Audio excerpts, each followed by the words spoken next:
Good morning students. एक बार फिर मैं डॉक्टर इंदु गोस्वामी आप सभी का अपनी हिंदी की कक्षा में स्वागत करती हूँ। बच्चों हमने अपनी पिछली कक्षा में जो है वर्ण शब्द विचार पढ़ा था, जो आपकी व्याकरण की पुस्तक का एक नया पाठ था। यानी कि हमने पिछली कक्षा में इसे प्रारंभ किया था, शुरू किया था। और बच्चों मैंने आपको बताया था कि शब्द क्या होते हैं और शब्द के भेद कितने होते हैं, ठीक है। और हमने पढ़ा था कि शब्द के 5 भेद होते हैं, यानी 5 आधारों पर हम शब्द को विभाजित कर सकते हैं। और उन 5 में से 2 आधार यानी रचना के आधार पर और उत्पत्ति के आधार पर ये हम लोग पढ़ चुके थे अपनी पिछली कक्षा में, ठीक है बच्चों। तो आज हम पढ़ेंगे अर्थ के आधार पर भेद। तो बच्चों अर्थ के आधार पर जो है शब्दों के 6 भेद होते हैं। पहला पर्यायवाची शब्द, दूसरा विलोम शब्द, तीसरा एकार्थक शब्द, चौथा अनेकार्थक शब्द और 5वां श्रुति संभिन्नार्थक शब्द और छठा अनेक शब्दों के लिए एक शब्द। तो अब हम क्रमबद्ध तरीके से इसको पढ़ते हैं कि क्या होते हैं ये सब। ये 5-6 भेद जो है अर्थ के आधार पर शब्दों के माने जाते हैं। पहला होता है बेटा पर्यायवाची शब्द। पर्यायवाची शब्द का मतलब होता है बच्चों कि समान अर्थ बताने वाले शब्द जो हैं वह पर्यायवाची कहलाते हैं। एक ही वस्तु के जो समान अर्थ बताने वाले हैं। जैसे कि यदि हम कहें तो धरती है ना बेटा, भूमि, ठीक है, भू, धरा, वसुंधरा, ये सब जो है धरती के ही पर्याय शब्द होते हैं। यानी इन सब का अर्थ जो है बेटा इन सब का अर्थ जो है वो धरती ही होता है, ठीक है। चाहे उसे हम धरती कह दे, भूमि कह दे, भू कह दे, धरा कह दे, वसुंधरा कह दे, तो इन सब का अर्थ क्या होता है, एक ही होता है, धरती से। तो ये सब पर्याय शब्द हैं। अगला होता है बेटा विलोम शब्द। विलोम का मतलब होता है विपरीत, उल्टा, ठीक है ना, विपरीत। जैसे कि हम कहें स्वाधीन, स्वाधीन, ठीक है, तो स्वाधीन का हो जाएगा पराधीन, पराधीन। यानी स्वाधीन में स्वतंत्र और पराधीन में दूसरे के मतलब के गुलाम, एक तरह से बंदी होना, दूसरे के अधीन होना मीन्स। तो विलोम का अर्थ है जहाँ अर्थ उल्टा होता है। एकार्थक अर्थ बेटा, एकार्थक अर्थ का मतलब होता है जिन शब्दों का अर्थ केवल एक ही होता है, यानी जिन शब्दों का केवल एक ही अर्थ निकलता है वह सब एकार्थक होते हैं। जैसे बेटा बहुत शब्द होते हैं, मित्र है, घर है ना, हम क्या कह सकते हैं, कपड़ा कह सकते हैं, ठीक है। तो इस तरह से जो है बहुत सारे होते हैं जिनका एक ही अर्थ निकलता है। सांप है सपोज करो, है ना, तो जितने भी चीज है इनका सबका एक ही अर्थ निकलेगा बेटा, ठीक। तो ये कहे जाते हैं क्या, एकार्थक शब्द। इसके बाद आता है बेटा अनेकार्थक शब्द। अनेकार्थक शब्द जो होते हैं जहां एक शब्द के एक से ज्यादा अर्थ निकले बेटा, एक से ज्यादा अर्थ निकले। जैसे अगर हम कहते हैं बेटा पत्र, ठीक है, पत्र, तो पत्र के क्या 2 अर्थ निकलते हैं बेटा। देखिए पत्र का अर्थ पत्ता भी होता है और पत्र का अर्थ चिट्ठी भी होता है बेटे, है ना। पत्र का अर्थ चिट्ठी भी होता है और पत्र का अर्थ पत्ता भी होता है। तो इनके 2 अर्थ निकल गए ना, पत्र का अर्थ पत्ता भी और चिट्ठी भी, तो 2 अर्थ निकल गए इनके। ऐसे अगला होता है श्रुति संभिन्नार्थक शब्द। इनका मतलब क्या होता है बेटा, श्रुति संभिन्नार्थक शब्द का मतलब होता है ऐसे शब्द जो सुनने में तो एक जैसे लगे, समान लगे, लेकिन अर्थ उनका भिन्न हो। यानी सुनने में तो समान लगते हैं लेकिन अर्थ जो है उनका अलग होता है। जैसे बच्चों अन्न, अन्न और अन्य, ठीक है, अन्न और अन्य, ये 2 शब्द हैं। देखिए सुनने में आपको एक जैसे लगते हैं दोनों, अन्न और अन्य बेटा, लेकिन दोनों का अर्थ अलग अलग है। अगर हम दोनों का अर्थ देखें तो अन्न का अर्थ होता है अनाज, ठीक है, अनाज। और बच्चों अन्य का अर्थ होता है दूसरा, कोई दूसरा व्यक्ति, है ना, दूसरा। तो देखिए दोनों का अर्थ अलग हो गया। सुनने में दोनों एक जैसे लगते हैं लेकिन अर्थ दोनों का अलग अलग होता है बेटा। अगला देखते हैं हम, अनेक शब्दों के लिए एक शब्द।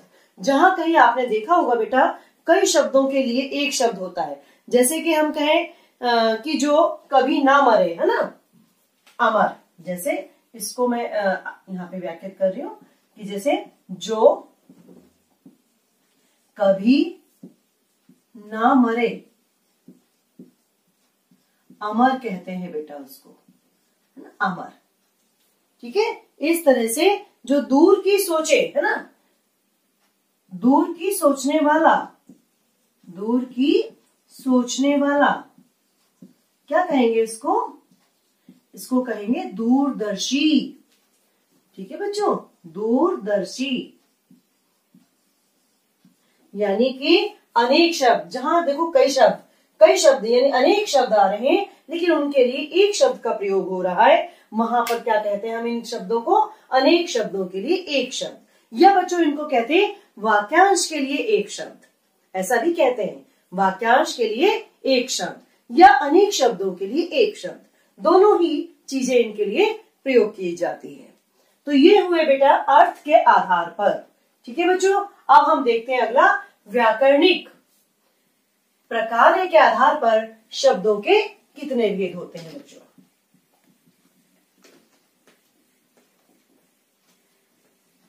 अभी अगला देखते हैं हम कि कितने भेद होते हैं। व्याकरणिक जो है बेटा, व्याकरणिक आधार पर, ये जो है आपका ये वाला पार्ट, ठीक है, व्याकरणिक आधार पर जो है वो कितने भेद होते हैं शब्दों के। व्याकरणिक आधार पर बच्चों शब्दों के दो भेद होते हैं। ठीक है, दो भेद होते हैं। ठीक है, कौन कौन से दो होते हैं बच्चों? एक होता है विकारी और एक होता है अविकारी। ठीक है बच्चों, दूसरा होता है अविकारी। दो होते हैं, विकारी और अविकारी। क्या होते हैं बेटा विकारी और अविकारी? हम समझते हैं इसको। विकारी शब्द समझते हैं पहले कि किन्हें कहते हैं विकारी शब्द। बेटा विकारी शब्द उन्हें कहते हैं कि जो शब्द लिंग, वचन, काल और कारक की वजह से परिवर्तित होते हैं। ठीक है, विकारी शब्द कहे जाते हैं। यानी विकार का मतलब है चेंज हो जाना, उनमें कोई परिवर्तन आ जाना, उनमें कोई विकार आ जाना। तो ऐसे शब्द जो लिंग, वचन, काल और कारक की वजह से परिवर्तित होते हैं, यानी उनके अनुसार वह बदल जाते हैं बच्चों। और ये कौन कौन से होते हैं? ये चार होते हैं मुख्य रूप से। ठीक है, चार होते हैं। कौन कौन से होते हैं? ये होते हैं बेटा संज्ञा, सर्वनाम, विशेषण। ठीक है, संज्ञा, सर्वनाम, विशेषण और क्रिया। ठीक है बेटा, ये चार होते हैं। ठीक है, मुख्य रूप से ये चार होते हैं। कौन कौन से होते हैं विकारी शब्द? संज्ञा, सर्वनाम, विशेषण और क्रिया। ये शब्द ऐसे होते हैं बेटा कि जो चेंज हो जाते हैं। ठीक है, जैसे संज्ञा है, मान लीजिए मैं कह रही हूं बच्चा संज्ञा है बेटा। मैं कहती हूँ बच्चा खा रहा है या बच्चा खेल रहा है। ठीक है, और मैंने उसे बदल दिया, मैंने कहा बच्चे, तो बच्चे खेल रहे हैं। ठीक है, बच्चों, तो इस तरह बच्चा, बच्चे, संज्ञा चेंज हो गई। सर्वनाम होता है बेटा, सर्वनाम भी चेंज होता है। मैं कह रही हूं कि कल वह मेरे घर आया, और अगर ज्यादा है तो मैं कहूंगी वे कल मेरे घर आए, तो ये भी चेंज हो गया। विशेषण होता है बेटा, विशेषण भी चेंज होता है। अगर मैं कह रही हूं किसी लड़की के बारे में कह रही हूं तो मैं कहूंगी कि लड़की बहुत मोटी है, और अगर लड़के के बारे में बात कर रही हूं तो कहूंगी लड़का बहुत मोटा है, तो विशेषण भी चेंज हो गया। ठीक है, अब हम देखते हैं क्रिया। तो क्रिया भी बेटा चेंज होती है। मान लीजिए हम कह रहे हैं कि लड़की आ रही है, और लड़कियां आ रही हैं। लड़का खेल रहा है और लड़के खेल रहे हैं।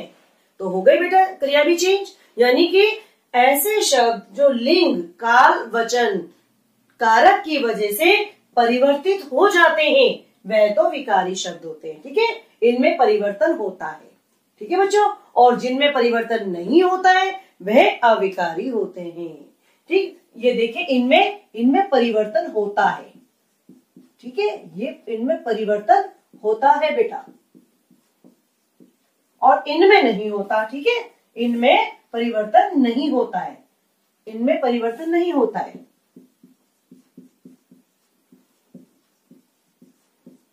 इनमें परिवर्तन बेटा नहीं होता। लिंग, काल, वचन, कारक की वजह से ये परिवर्तित नहीं होते हैं। और ये भी बेटा कितने होते हैं? ये भी 4 होते हैं। ठीक है, इनकी संख्या भी 4 होती है। कौन कौन से होते हैं ये? ये होते हैं बेटा क्रिया विशेषण, क्रिया विशेषण। ठीक है बच्चों, दूसरा होता है संबंध बोधक,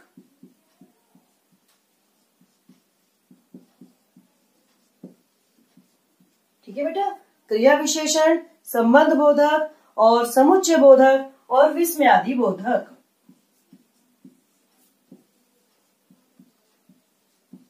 समुच्चय बोधक और बेटा अगला होता है विस्मयादि बोधक।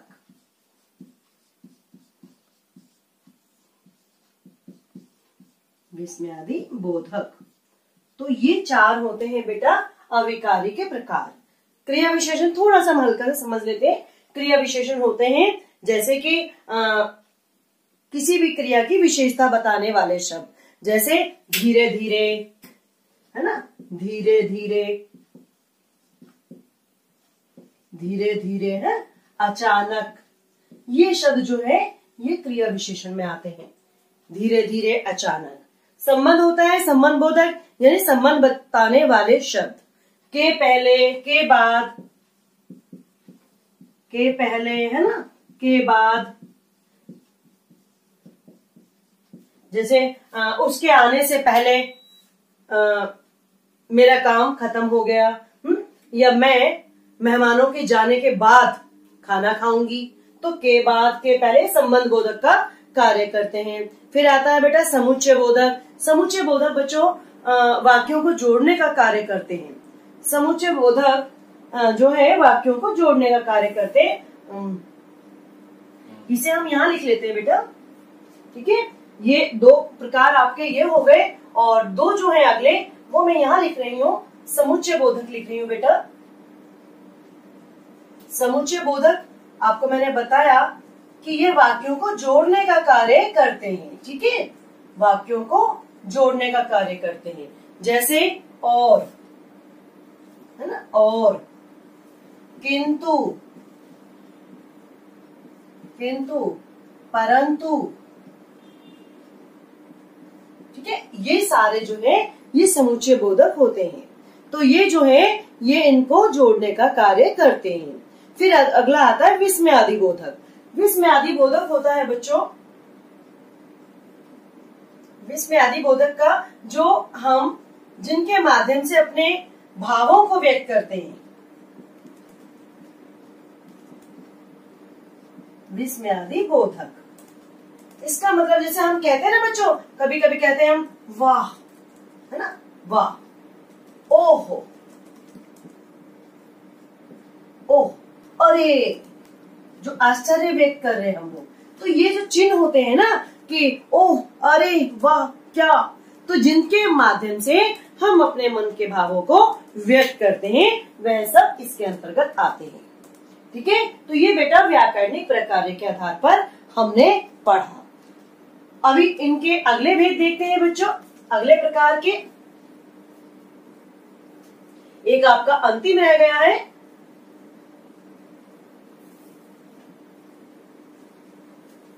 लास्ट रह गया बेटा आपका प्रयोग के आधार पर।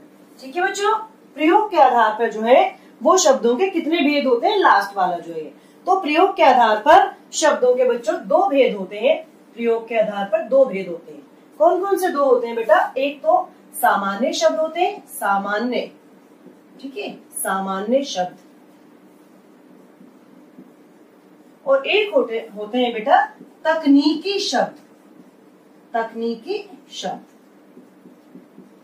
यानी कि हम जो प्रयोग, जैसे शब्दों का प्रयोग करते हैं, जैसे हम बोलते हैं शब्दों को, तो उसके आधार पर शब्द दो प्रकार के होते हैं बच्चों, एक सामान्य और एक तकनीकी शब्द। क्या होते हैं सामान्य और क्या होते हैं तकनीकी? सामान्य शब्द जिन्हें बच्चों हम आम बोलचाल की भाषा में बोलते हैं, ठीक है ना। जैसे हम किसी भी शब्द को आम बोलचाल की भाषा में, जैसे कि कह सकते हैं हम रोटी, मकान, स्कूल, और कुछ भी कह सकते हैं, पानी, है ना। आम बोलचाल की भाषा में जिन चीजों का हम प्रयोग करते हैं, और वो तो हो गए बेटा आपके सामान्य शब्द, ठीक है।